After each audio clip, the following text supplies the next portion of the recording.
You are Locked On Patriots, your daily New England Patriots podcast. Part of the Locked On Podcast Network, your team every day.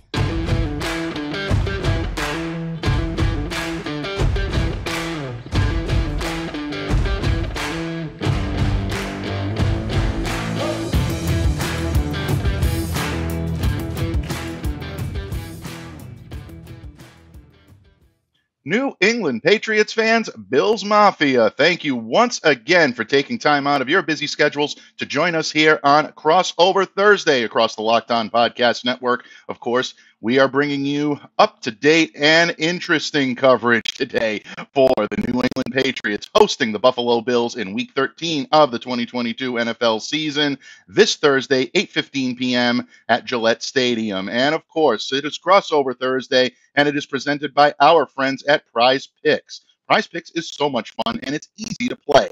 There's no competing with other players. It's just you versus the projections available. Pick 2 to 5 players, and if they score more or less than their PrizePicks projection, you can win up to 10 times your money on your entry. It can literally take less than 60 seconds to enter. That's right, folks. It's that easy to play. We love PrizePicks. You will too.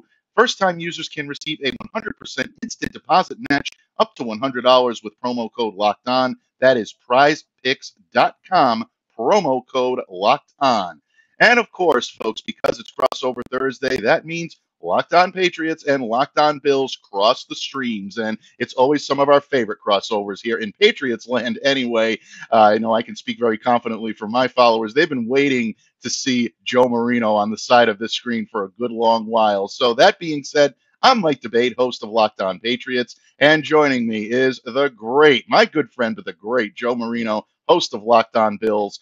Joe, it's always an honor, always a privilege to join you on the microphone for these crossovers, man. Hey, Mike, we got to do this 3 times last year. You're the leader in the clubhouse. The most common crossover discussions that I've had are with you, my guy, and we get to do it twice here over the rest of this season, maybe 3 times. We'll see.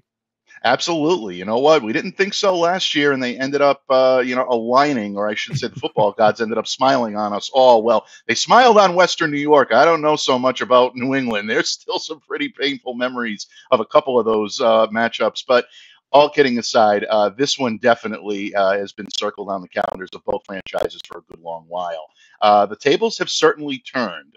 There has no changing of the guard this time around. That guard has long been at post now, and that is the Buffalo Bills. In my opinion, still the class of the AFC East. I think still the class of the conference, and they're the team that everyone is looking up at. All due respect, Dolphins fans and Jets fans, but the Bills still own this division until further notice. And that leaves the Patriots kind of cellar dwelling right now. Not something that this fan base in Foxborough is used to, but I think the Patriots have warmed to the idea that they are now the hunter as opposed to being the hunted. So because you guys are coming in as the visitors this time around, Joe, let's start with you. And obviously on Crossover Thursday, we like to start with the big ticket stories of the week regarding the team that we all cover. So in Western New York, in Orchard Park right now, what's the big story coming out of Buffalo, whether it relates to this game or in general for the Buffalo Bills? Well, Mike, for all the flowers that you just gave the Bills as the class of not only the AFC East, but the AFC, they're still looking for their first divisional win this season. They're 0-2 right now in the AFC East with losses to the Dolphins and the Jets. I think that's pretty unexpected considering the Bills only lost 1 divisional game over the last 2 seasons prior to this year. Now, there's unique circumstances in each of those games, but the bottom line is the Bills right now are 0-2 in the AFC East in what has proven to be a very, very competitive division. Every other team in the AFC East, the Dolphins, Jets, and Patriots, they've already got 2 division wins under their belts. The Bills have none. They have some ground to make up. And look, you're looking at a division here with all 4 teams right now above 500. It looks like this division could produce at least 3 playoff teams this year, at least. And for all the talk about the AFC West entering the season, the most competitive division is clearly the AFC East. The Patriots, you mentioned, they're in last place in the AFC East. If that same 6-5 record was applied to the AFC West, they'd be in second place right now. And this game for the Bills against New England on Thursday night is the first of 3 in a row against AFC East foes. They get the Patriots on Thursday night, then the Jets, then the Dolphins, both the Jets and Dolphins being home games for the Bills in a season where they haven't played a whole lot of games at Highmark Stadium with the way the schedule is stacked up, and then, of course, losing a home game to Ford Field due to the snowstorm. And it'll be nice for Buffalo to be able to play some divisional games at home. But this feels like a gotta-have-it game for both teams. If the Bills want to win that division for a third consecutive year and host playoff games, falling to 0-3 in the division makes that quite tough. So I think the storyline here from the Bills is simply, can you go get that first divisional win of the season and really start stacking them with the opportunity that you have not only in the next 3 weeks, but over the final 6 weeks of the season? Absolutely. And, from all intents and purposes, it really is interesting to hear that from a Bills perspective, because you look at, obviously, the accolades that they've received. Well-deserved. No one's arguing that this team is one of the most complete teams in the conference, in the NFL right now. You sometimes fail to see the actual records and how these things have a tendency to play out. Bill Parcells always used to say, you are what your record says you are, and that the Bills are coming into this with a lot of extra motivation, and it's nice to know that, because the Pats are coming in with a lot of extra motivation as well. You can hear it this week in what the players are saying, in their attitude, and basically their determination and their singular streamlined focus on what this game means to them. Guys like Adrian Phillips, Mac Jones have already mentioned the last year and the bitter taste that was left in their mouth, especially after the playoff loss, which was a demoralizing loss for the New England Patriots. They have this game circled for a reason, and one of those reasons is on the defensive side of the ball. And to me, that's actually the biggest story for the New England Patriots right now. I know there are issues regarding injury with Damian Harris, David Andrews, Isaiah Wynn. Those are all kind of working their way through the pipeline right now. You also have Mac Jones being the wild card. Is he back to being the Mac Jones of last year, or is he regressing more this year? Are Bills fans licking their chops, looking at possibly getting to Mac on every single occasion? These are all storylines, but the Patriots really lost the 2 games to the Bills last year at the tail end of the season, one at the end of the regular season and the playoff loss, because their defense was simply too old, too slow to be able to keep up with the vertical passing attack that the Bills put out there.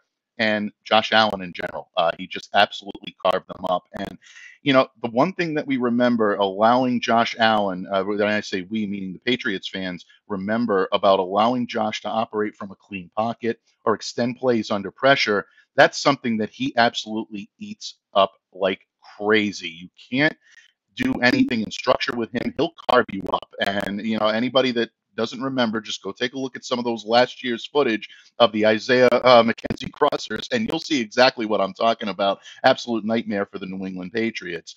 When Allen has airspace in the pocket to extend plays, he is absolutely lethal. So what the Patriots have tried to do is get younger at linebacker and get deeper at perimeter corner. And these are 2 things that are going to be on full display, I think, on Thursday night. If the Patriots are serious about trying to get back in contention for a playoff spot, they have to be able to hang with the Bills and try to neutralize what Josh Allen does. Not an easy task, but here's how they have to do it. If they find a way to rush Josh Allen, and not just rush him for the sake of trying to contain him, because that's not going to work. We've seen that not work before. They need a designed rush plan to pressure him into some of those quick decisions that is really, I think, Josh Allen's kryptonite. That's where you can force him into making some bad throws and maybe get a chance to be able to pick him off with some of the depth they have now at perimeter corner that they didn't have last year. Allen has 11 turnover-worthy plays, according to the stats that I've compiled this week, while under pressure this season. That's tied for second most in the NFL, Joe. So if the Patriots are to do that, I'm looking for them to utilize a 5-man package, and here's where the linebackers come into play. Right now, the Patriots brought in a guy like Mack Wilson, former Cleveland Brown, not necessarily illuminating the stat sheets this year, but what he does well is serve as a quarterback spy when the Patriots want to deploy their 4 best pass rushers, namely the top 2 of those, Matthew Judon and Dietrich Wise Jr. If the Patriots can orchestrate those rushes so Wilson can anticipate where Allen might try to escape, that to me is going to be where the Patriots are going to try to utilize their upgrades at the linebacker position and at the cornerback position to be able to try to lock down some of these fast wide receivers. Easier said than done, my friend, because that is a lethal offense that the Buffalo Bills have. But that, to me, is the biggest story. Have the Patriots done enough at linebacker and at cornerback to be able to mitigate some of what we saw last year in the closing moments of 2021? Yeah, it'll be fascinating to find out, Mike. And as we transition to the matchups here in the next segment, I'll have some real thoughts about the importance of the pass rush and pass protection for both sides of the equation. I think that we're going to find out some things on both sides of the coin on Thursday night. Absolutely, without any question. And Joe, it's always interesting talking about big ticket items, talking about big matchups, and talking about interesting divisional matchups like the one we're going to watch on Thursday night. But of course, folks, this episode today is brought to you by Audible, and Audible has got some interesting stuff of their own going on this week. They're releasing a slate of new football podcasts that we're sure you are going to love. Find Block Forever now wherever you get your podcasts. Block Forever is a brand new podcast from former NFL All-Pro Ryan Khalil and Audible. Khalil takes the conversation about football and he takes it to the next level. He gives football fans an insider's look at the game through the eyes of the greatest players and personalities of all time. Khalil sits down with star players, coaches, and former pros across the league to get real about what happens on the field and behind the scenes. Inside locker rooms, during team meetings, even in the hotel. He's everywhere, folks, and he covers it on this great podcast. New episodes of Block Forever will be recorded and released every week ahead of Thursday Night Football. So keep a sharp eye on that as you're ready to watch the Pats and Bills this week. Available free on Audible or wherever you get your podcasts. Catch the full Block Forever series available anywhere you get your podcasts. Available everywhere now. Audible, get in the game. Patriots fans and Bills Mafia, thank you once again for joining us here on Locked On Crossover Thursday. Mike Debate of Locked On Patriots, Joe Marino of Locked On Bills, crossing the streams here in this Week 13 matchup between the Pats and Bills this coming Thursday at Gillette Stadium. And Joe, in the previous segment, we talked about some of the big stories surrounding the New England Patriots, and you were very frank about the Bills not worried, but you're very frank about the Bills' divisional record and the fact that they're seeking their first divisional win. I think it says something about the Patriots and how much they're anticipating this matchup that I chose as my big story, maybe one of the key matchups. Maybe jumping the gun a little bit here, but we've been looking forward to this one for a while because, as we said, it was not a fun matchup for this side of the coin when the Patriots and the Bills faced off in the playoffs. But that being said, my friend, I know the Bills are looking forward to this one, and they have key matchups on their mind. When you look at the evaluation on this matchup, both sides of the ball, offense, defense, even the third phase and special teams, what are you most looking forward to watching on the field this Thursday? Well, Mike, I think this game is really going to be decided by both teams' ability to rush the quarterback and both teams' ability to protect the quarterback. And when I look at that through the Bills' lens of defending against a Patriots pass rush that's been outstanding all season long, they're number 2 in pressure rate, they're number 2 in sack rate. Matthew Judon leads the NFL in sacks. And you mentioned Dietrich Wise. Josh Uche provides a different type of a skill set. He's an X factor to me with how he complements them, kind of long-armed, heavy hands, power from Judon and Wise. Get that speed and flexibility from Uche. There's a lot of different skill sets. And I guess, fortunately for the Bills, Christian Barmore is not part of the equation right now because that guy probably puts this really over the top. Certainly a player that the Patriots are missing right now.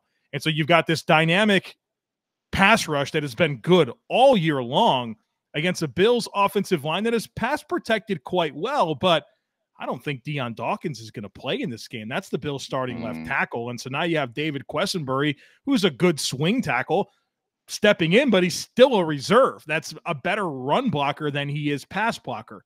And so I'm very interested in seeing what the Bills' plan is to deal with this very dynamic Patriots pass rush. And I think they have to tap into a couple of different things here. I think you want to utilize your draws and your screen plays. That's always a good pass rush neutralizer. Not something we've seen a whole lot from the Bills this year. So do they have that in the bag? Can they deploy that this week? But also, I think making this a space game is probably the best thing that the Bills can do. Really spread them out. If I'm Ken Dorsey, I'm going empty a lot. I'm making sure that I have at least 4 and usually 5 eligibles in routes when I pass the football to really try to dictate terms and allow Josh Allen to just find matchups and get the ball out of his hands quickly and put some stress back on New England to, if they're going to play man coverage to be able to stay in phase, or if they're going to play zone to be able to space the field with 5 eligibles. And so I think that's what the Bills have to do. But a big task here against the Patriots pass rush that's been outstanding all season long. Now, Mike, on the other side of the coin is the Bills pass rush going up against Mac Jones and this Patriots offensive line. And the pressure splits with Mac Jones and the blitz splits with Mac Jones this year are pretty crazy to me. I mean, we're talking about a player in Mac Jones that when he's under pressure, his passer rating drops 76.7 points. He's got a 27.6 passer rating this year under pressure. That's dead last in the NFL, and that's including all 38 quarterbacks that have had at least 120 dropbacks. It's a significant component of the equation this week. And for a Bills team that's not going to have Von Miller, you certainly say, well, that's great news for the Patriots, and it is. But the good news, I guess, for the Bills to counter that is blitzing Mac Jones is also a good idea. And typically that's not the case. There's a lot of quarterbacks that you don't want to blitz because they're going to kill you.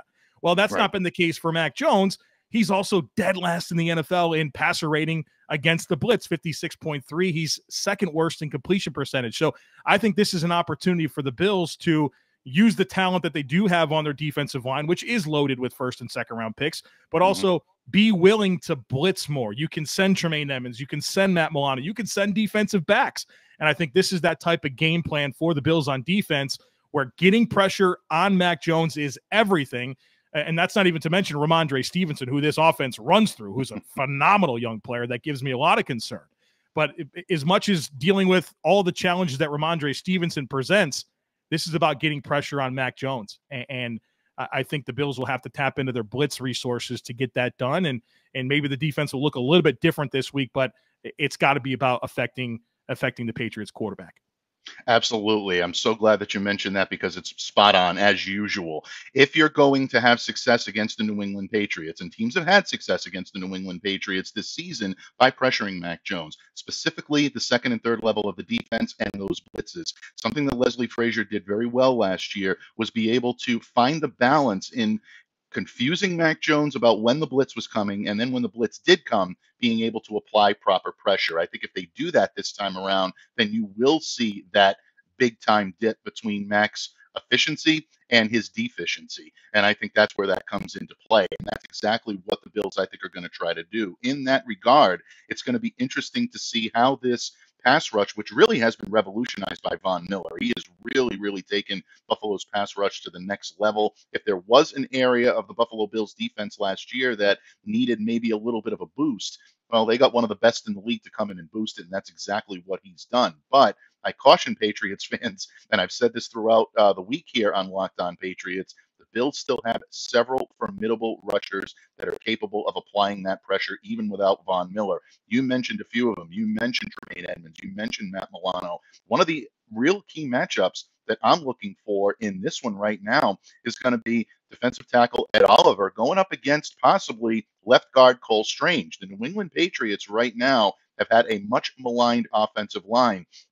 Some of that is because of structuring. Some of it is because of play calling and just being out of place and not having a whole lot of cohesion. Patriots have had a turnstile going on there in a lot of ways because of injuries to Isaiah Wynn, David Andrews. Trent Brown hasn't been the same player that we've seen in the past. So when you look at this offensive line, Cole Strange as a rookie has an awful lot on his shoulders trying to contain Oliver. And also Oliver is going, I think, eat up a lot of what the center position has if, in fact, David Andrews is not able to go in this game and James Ferentz gets the start. Word has it that David's going to do everything he can to be out there. So my guess right now, and we don't have the final injury report in front of us while we're recording this, folks, but my guess is that David does play. But if not, I think Oliver is going to be a very interesting matchup because he plays a lot like Quinnen Williams, who gave Cole Strange such fits in the matchups that the Patriots matched up with the Jets. That could be a very difficult situation for him because you look at Oliver, he's got that quick step, that quick first step to get around the blocks. And without Von Miller, I think he's going to play a very key role in the Bills' ability to get pressure on Mac Jones. So that's where I'm looking if I'm on defense for the Patriots. If I'm, on for offense for the Patriots, that's where I'm looking for, because if they can avoid that, it allows Mac to be able to pick his targets. He can choose guys like a Devontae Parker downfield or a Hunter Henry, or get to Jacoby Myers when he needs that outlet in a hurry. And also, you mentioned Ramondre Stevenson, a dual threat, a guy that can not only carry the ball, but also one of their leading receivers right now as well. And he can definitely do the job out of the backfield. And I look for him to be a factor in that as well if the Patriots can find some offensive track. On the defensive side of the ball, I kind of tipped my hand in the previous segment, so I'm not going to go on with a long harangue. Let's just say that the Patriots right now might be able to find some success against the Bills when it comes to running the football. I know that the New England Patriots right now have done a pretty good job in containing Buffalo's running game in the past, although Devin Singletary and Nyheim Hines are a nice 1-2 combination, a little bit different dynamic than what the Patriots saw last year. That will be one to watch, but ultimately, I think this is going to come down to whether or not Matt Judon can put any type of pressure on Josh Allen. We talked about the five-man rush the last time. That is designed to get Matt Judon after the quarterback, and if that's happening, then the Patriots strategy is working. If it's not, it's going to be a very, very long night in Foxborough. So can the Bills' offensive line without Deion Dawkins on the left? I think Matt Judon's going to match up with Spencer Brown on the right. Brown has had his difficulties in pass protection this year, so it's going to be interesting to see if a candidate right now for Defensive Player of the Year is able to take advantage of that. If he can, Patriots got a good shot. If not, again, a long night in Foxborough. And we've had a few of those against the Bills in recent memory, Joe. Yeah, I think in the regular season, what the road team has won the last three in this series. So, I think any team would prefer it being played in their home stadium, but that's kind of a really unique trend over the last several outings against these two games in the regular season. Absolutely. It really has. And you know what? It just goes to show you that everything is unpredictable in the NFL. Just when you think it's going to zig, it zags. So that's going to be something fun. And of course, do not discount the fact that the Patriots are going to be wearing their old throwbacks. There's something about those red uniforms and that Pat Patriot on the helmet that just brings out something in this team. So who knows? Maybe that could be a deciding factor. Folks, I kid. I'm only joking, but they are going to be aesthetically pleasing to look at. That I will guarantee. I think Pats fans and Pats fans and Bills fans don't agree on a whole lot, but these are two. These are when the Patriots are wearing their reds. By the way, these are two of the sharpest dressed uniforms, sharpest dressed teams in the NFL because there's just something about the classic look that the Bills, roll out every single week. I'm a huge fan of it, and I think the Patriots should bring back the reds anyway. But that's just me. Joe, it's almost time to give our predictions here on Locked On Patriots and Locked On Bills, Locked On Crossover Thursday for this evening's game, because you're probably listening to this on Thursday morning, folks, between the Patriots and the Bills. Are we going to strictly follow the homer lines, or will one of us cross behind enemy lines? That's always interesting. Stay tuned as we continue to cross the streams here on Locked On Patriots and Locked On Bills. But first, folks, today's episode is brought to you by our good friends over at BetOnline. BetOnline is your number one source for betting football and the start of the basketball season, hockey, you name it, they're into it. And you can find all the latest player developments, team matchups, news, podcasts, and in-depth analysis on every game. And as always, BetOnline remains your continued source for all your sports wagering information, with live betting and up-to-the-minute scores for every sport out there. They're the fastest, they're the easiest way to check in on all of your favorite games and events, including MMA, boxing, and golf. So head to the website today or use your mobile device to learn more about the trends and the action. BetOnline, where the game starts. Patriots fans, Bills Mafia, thank you once again for joining us here today on Locked On Crossover Thursday, the Thursday night game between the New England Patriots and the Buffalo Bills, first meeting between these two divisional rivals. Joe, we're going to do this again in another couple of weeks, but that doesn't change the fact that these are always special moments. I always enjoy doing this crossover, perhaps on equal par with some of the rest of my colleagues. I'm not going to go and I'm not going to say I'm going to play favorites, but this is definitely right up there at the top. Bills fans have always been very kind to me, so I appreciate that as well. But prediction time can always draw that line in the sand. And as we look at this matchup, obviously there's a lot on the line for the New England Patriots. There's a lot on the line for the Buffalo Bills as well, as they try to reestablish their supremacy in the conference. Patriots fighting for their lives in a playoff spot. Oh, what a difference a couple of years makes. It feels like that should be reversed here in Locked On Patriots land, but such is life, my friend. When you look at this game and you look at from top to bottom the matchups we've discussed, everything that factors in, how do you see this one shaking out? Who wins in Week 13? All right, Mike, this is always a fun thing that we have to do, right? Offering these predictions and explaining ourselves, knowing that this will be broadcasted to both of the fan bases. But I'll just be honest, like I always am, and tell you how I feel about the result of this game. I think the Bills win this game 28-24. And I'm going to give you some reasons why, of course. And there are going to be some things that I know that Patriots fans are aware of and probably don't want to hear right now. But the Patriots are 6-0 this season when they give up less than 20 points. They're 0-5 when they give up more than 20. The Patriots are 0-8 with Mac Jones when opposing offenses score more than 25 points in a game. The Bills average 28 this season. Josh Allen's the X factor. He is. Mm-hmm. I think the Patriots defense is outstanding. I think there's a big level of concern that I have that they do have a good recipe to beat the Bills, especially without their left tackle. But it's been a little bit of time since we've seen vintage Josh Allen, if that makes sense. Really, over the last several games, there's been production, but it hadn't looked the same. And that comes off the heels of course, the elbow injury. Josh is playing through a UCL sprain right now. And it's obvious if you've ever watched Josh Allen play and you've watched him over the last couple of weeks, you know that is limiting him to an extent. Also, you're dealing with a situation where there was this stretch of games where the turnovers got a little bit out of control. I think Josh threw like 6 interceptions over 3 games, a lot of those coming in the red zone, and it affected his confidence a little bit because even before the injury at the end of the Jets game, earlier in that game, you could tell that he was being a little bit more calculated with his decision-making. But I think every week since the injury, and now we're a few weeks removed, I thought Josh has looked a little bit more like himself. He wasn't limited at all this week in practice, which is the first time in a while. And I think this is a moment for Josh where we see more of the typical Josh Allen that we're used to seeing, especially because I think that they've learned a lot of good lessons over the last few weeks, not only about resilience and how they can incorporate the run game, but for Josh Allen in trusting things a little bit more. That throw to Stephon Diggs that put them in position to win the game against the Lions on Thanksgiving, that's the vintage Josh Allen that the Bills need to kind of see again as he's kind of worked through this injury and also kind of gaining back his confidence.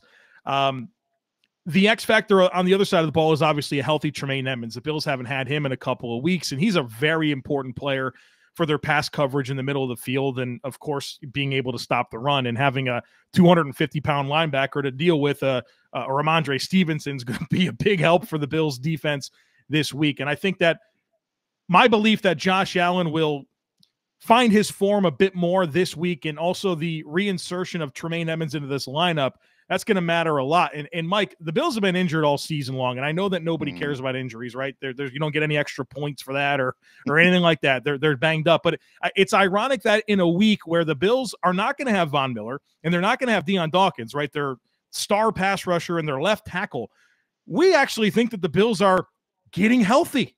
If that's an indication as to just how bad the injuries have been this year. And I think that getting Trey White back in the secondary and Kyer Elam back is going to change some of the dynamics for the Bills, who I guess have at 8-3 have somewhat in recent weeks not necessarily looked like the dominant team that everybody expected them to be all year and what they were earlier in the season before the injuries really, really started to compound.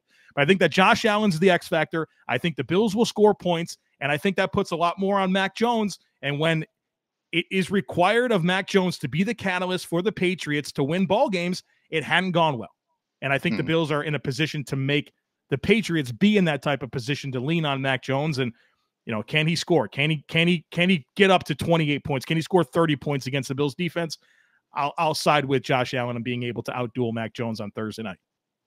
Yeah, I think in a lot of ways you make an awful lot of sense. The one thing that lends me to believe that Mac may be a little bit better against the pressure in this game than he has been pretty much all season long is that I think the Patriots figured out against the Vikings that in order to keep him honest, in order to keep him on the level where he needs to be, you need to operate out of play action and be able to utilize that. Use the run to start opening things up, but also be able to operate out of play action. Find seam routes that allows guys like Hunter Henry and Jacoby Myers to get open and get big-time yardage. You've got guys like Devontae Parker and even Tyquan Thornton, when he's ready and healthy, to get down the field and be able to make the big play. But at the same time, when the Patriots are operating in the short field, they do that a little bit better. So I look for the Patriots to try to neutralize that by utilizing play action a little bit more. Whether or not they actually do it or whether or not it works is going to be one of those things that we'll have to see on Thursday night. But that's how I would play it if I'm coordinating that offense. On the defensive side of the ball,